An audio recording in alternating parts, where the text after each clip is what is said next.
हम गोरखपुर महोत्सव की विज्ञान प्रदर्शनी में हैं। तमाम इंजीनियरिंग कॉलेज के विद्यार्थी यहाँ पे अपनी प्रदर्शनी में चीज़ों को लगाए हुए हैं। लोगों से जानेंगे क्या चीज़ें हैं और शुरुआत इनसे करते हैं। क्या नाम है आपका और कहाँ के स्टूडेंट हैं आप? My name is Vyas Mishra from electrical engineering, Buddha polytechnic college के हैं हम। अच्छा, ये क्या आपने बना रखा है, क्या है इसका प्रोजेक्ट का नाम ट्रांसमिशन लाइन फॉल्ट डिटेक्शन है।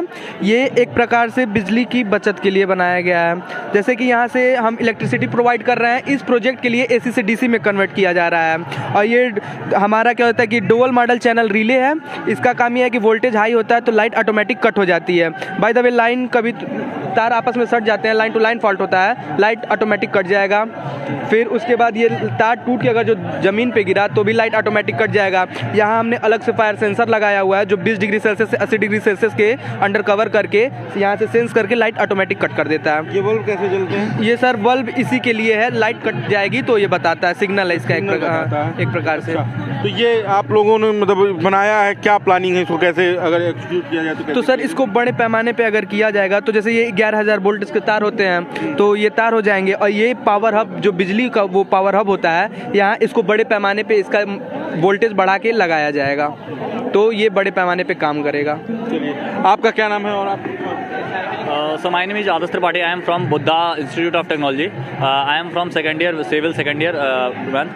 सर मेरे प्रोजेक्ट का नाम है tyre rolling barrier. Sir present time में आप देख रहे होंगे कि रोड्स के साइड्स जो हैं वो कॉर्नर पे स्टील या फिर लोहे या फिर सीमेंट के रेलिंग्स लगाए जाते हैं, जिससे क्या बोलते हैं एक्सीडेंट जो उनसे कोई व्हीकल जो होती है अगर उस चीज़ से कोलैप्स होती है तो वो या तो बैरियर रेलिंग टूट जाता है या तो फिर व्हीकल में इतनी प्रॉब्लम है तो अंदर जो होते हैं उनको डैमेज करते हैं। बट सर जो हमारा ये प्रोजेक्ट है बेसिकली हम लोग इसको वेस्ट मटेरियल से बनाएंगे और एक जो टायर यूज़ हो चुके होते हैं गाड़ी के उनको यूज़ करेंगे और एक उसकी स्ट्रेंथ उसको कंप्रेस करके उसकी स्ट्रेंथ इतनी बढ़ा देंगे ताकि वो क्या बोलते हैं उसकी इलास्टिसिटी फोर्स जो है वो एब्जॉर्ब कर सके।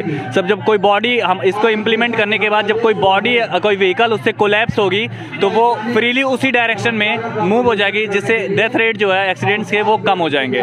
सर आपने इसे किस चीज़ से बनाया, ये टायर क्या बने हुए हैं? सर मैंने अभी तो ये एक प्रोटोटाइप मॉडल मैंने दिया है जिसको मैंने एक वेस्ट यूज जैसे कि कोल्ड ड्रिंक्स के जो ढक्कन्स होते हैं उन सब चीज़ों से मैंने एक प्रोटोटाइप मॉडल बनाया है। इसको इम्प्लीमेंट आप कर सकते हैं एक जैसे कि आपका जो गाड़ी का टायर्स होते हैं उन सब में इम्प्लीमेंट कर सकते हैं। और सर बेसिकली जो प्रेजेंट टाइम में आपको भी पता है कि क्या बोलते हैं पूरे वर्ल्ड में एक्सीडेंट एक 8वां ऐसा चीज़ है जिसकी वजह से सबसे ज़्यादा डेथ्स हो रहे हैं। तो उसी डेथ रेट्स को हम प्रिवेंट करने के लिए ये हमारा मॉडल है, लोगों के हितों के लिए सर ये हमारा मॉडल है। बाकी बहुत ही अच्छा मॉडल है। ये भी एक अद्भुत आविष्कार है, टायरों को लगाकर हम हादसों को रोक सकते हैं। लेकिन ये भी ये मॉडल है तो ये देखिए किस तरह से कैप जो कोल्ड ड्रिंक्स की जो कैप होती है उनको इस्तेमाल करके बनाया गया। आपका क्या है ये भैया? सर ये वेस्ट, पहले अपना नाम बताइए और किस विद्यालय से आप? सर मेरा नाम सुशांत मिश्रा है और मैं BIT से हूँ, बुद्धा इंस्टीट्यूट से। सर जो हम लोग ने हमारा प्रोजेक्ट है वो रिसाइकलिंग ऑफ वेस्ट है। सर जब नॉर्मली हम लोग अपना कंस्ट्रक्शन का काम करते हैं तो उसमें से जो वेस्ट टाइल्स निकलता है तो सर हमने उसे रिसाइकल करके नया टाइल्स बनाया। सर इसमें हमने 3 प्रकार के टाइल्स बनाया है, इसमें ज़्यादा रफनेस, इसमें कम रफनेस, इसमें रफनेस हमने दिया नहीं, आप टच करके इसे फील कर सकते हैं। सर ये बड़ा चिकना है, ये थोड़ा सा खुरदुरा है, ये ज़्यादा खुरदुरा है और ये भी थोड़ा खुरदुरा है। इसे हम अपने गार्डन में यूज़ कर सकते हैं, इसे पार्किंग स्लॉट में, और इसे अपने घर के जनरली यूज़ में हम लोग उपयोग कर सकते हैं सर इसके लिए। और सर इसका कॉस्ट भी 30 रुपये पर टाइल्स है सर। ये कितने साइज का है टाइल्स? Sir 13x2 centimetre. तो मतलब ये 30 रुपये का एक बनेगा? Yes sir. और अगर ये सब बल्क बनाया जाए तो और सस्ता हो जाएगा? सस्ता हो ही जाएगा सर। ज़्यादा बनाया जाए। जी सर। तो ये है कि जो हमारी चीज़ें बर्बाद होती हैं उनसे हम कैसे इस्तेमाल कर सकते हैं। भैया आपका क्या प्रोडक्ट है? सर ये हमारा है Geneva mechanism based conveyor belt. ये है क्या? जैसे इतना तो हमें टेक्नोलॉजी पता नहीं, तो इसे सरल भाषा में आप समझाइए। सर एक पहले अपना नाम बता दीजिए। और सर मेरा नाम दिनकर उपाध्याय है, मैं बुद्धा इंस्टीट्यूट ऑफ टेक्नोलॉजी का साथी हूँ। सर एक होता है जैसे लगातार मोशन में कोई चीज़ है तो आप उस पर कुछ वर्क करना चाहते हैं तो आप नहीं कर सकते हैं, आपको कुछ समय चाहिए उसको रोकने के लिए, तो या तो मैनुअली हाथ से मोटर को बंद करें या ऑन ऑफ करें, तो उससे क्या होता है मोटर पे इम्पैक्ट बहुत ज़्यादा पड़ता है, वो बिगड़ सकता है। तो ये क्या होता है इंटरमिटेंट मोशन होता है, ये साफ्ट होता है, इस पर एक व्हील है, इस पर मैश करेगा और ये छोड़ छोड़ देगा, एक इंटरवल के बाद छोड़ देगा, तो एक पार्टिकुलर मोशन में आगे बढ़ जाएगा। उसके बाद आपको समय मिलेगा, एक पार्टिकुलर इंटरवल मिलेगा, उस पर आप कोई भी वर्क कर, जैसे कटिंग करना हो, पैकिंग करना हो, ये सभी इंडस्ट्रीज में आजकल यूज हो रही है सर। और एग्जाम्पल के रूप में सर जो ये वॉच होती है आपकी, इसकी जो नीडल्स है, ये नीडल्स क्या है, इस पर मैच कर रही है और 1 सेकंड आगे बढ़ रहा है, फिर एक मैच कर रही है, फिर आगे बढ़ रहा है और उसके बाद छोड़ दे रहा है। सेम टेक्नोलॉजी को यूज़ करके आप इसे बना रहे हैं, ये भी एक अच्छा मैकेनिज्म है। और देखिए ये बुद्धा इंस्टीट्यूट के तमाम छात्र हैं। आप अपना नाम बता दीजिए और कहाँ किस विद्यालय के? सर मैं Buddha institute of technology GIDA Gorakhpur का हूँ। मेरा नाम सौरभ दुबे है और मैं भखरा का रहने वाला हूँ सर। और ये है कि हम लोगों ने एक अटल कृषि मित्र रोबोट बनाया है, ब्लूटूथ बेस्ड अटल कृषि मित्र रोबोट, जिसकी सहायता से जो जितने भी शुरू से बताते रहिए क्या है ये। जिसकी सहायता से जितने फार्मर्स की जो भी ज़रूरतें होती हैं, नीड होती हैं, वो एक ही मशीन से सर पूरा कर सकते हैं। जैसे सर आगे है, ये आसानी से फसल की कटाई हो जाएगी। ये उसके बाद से जो है ये डिगिंग के लिए है। ये जैसे जैसे जैसे ये रोबोट आगे बढ़ता जाएगा उसी हिसाब से ये सॉइल को निकालते चला जाएगा। तीसरा काम ये है सर, ये इरिगेशन के लिए है, सिंचाई के लिए, सिंचाई करने के लिए। यहाँ पानी को स्टोर करेंगे।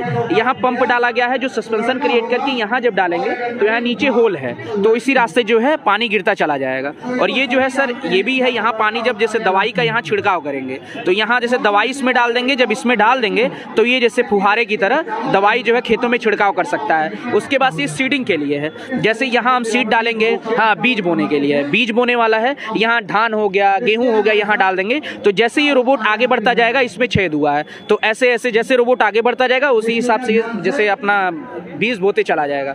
उसके बाद से ये सर गांव में जैसे जो कियारी बनता है वो कियारी बनाने के लिए है, जैसे आलू बो दिए, बीच में जो पानी जाने के लिए है उसके हिसाब से कांस्टेंट डिस्टेंस पर रखा गया है तो उसको कर सकते हैं। अब इसको सर, इसको हम लोग यहाँ हटा के और इसको इस मशीन को यूज, मतलब इसको कंपोनेंट को यूज कर सकते हैं जो ये फील्ड को लेबल कर देगा। और ये भी है सर, इसमें जो भी मतलब यहाँ पैकेट रख देंगे या जो भी चीज़ें हैं कि आलू हो गया, मतलब कोई भी छोटा सब्जी हो गया, जो इसको लेके हम लोग जा सकते हैं। और ये मल्टीपर्पज किसानों के लिए है, अगर इसे बड़े तौर पे बनाया है। जी सर, ये किसानों के लिए काफी काम आ जाएगा। जी सर। अच्छा, सोलर की क्या भूमिका है इसमें? सोलर ये है कि अगर मान लिए कोई अगर एक काम हमको कभी कराना हो, कभी कोई दिक्कत अगर इस मशीन में आ जाती है, तो अगर बैटरी डिस्चार्ज हो गया है तो सोलर पैनल को क्या है कि सोलर एनर्जी को स्टोर करके इलेक्ट्रिसिटी में कन्वर्ट करके एक आध दो काम इसे आसानी से करवा सकते हैं। तो ये भी एक अद्भुत आविष्कार है। इस तरह के तमाम आविष्कार गोरखपुर के महोत्सव में लगे हुए विज्ञान प्रदर्शनी में आपको देखने को मिलेंगे। तो हम आपसे निवेदन ये करेंगे कि एक बार यहाँ पर आइए, इसे विजिट कीजिए और इस विज्ञान प्रदर्शनी में यहाँ पर जो युवाओं द्वारा नए नए आविष्कार किए जा रहे हैं उसे देखकर इसको आप सराहिए। बाकी का बेधड़क खबर को देखते रहिए और इस वीडियो को शेयर कीजिए। धन्यवाद।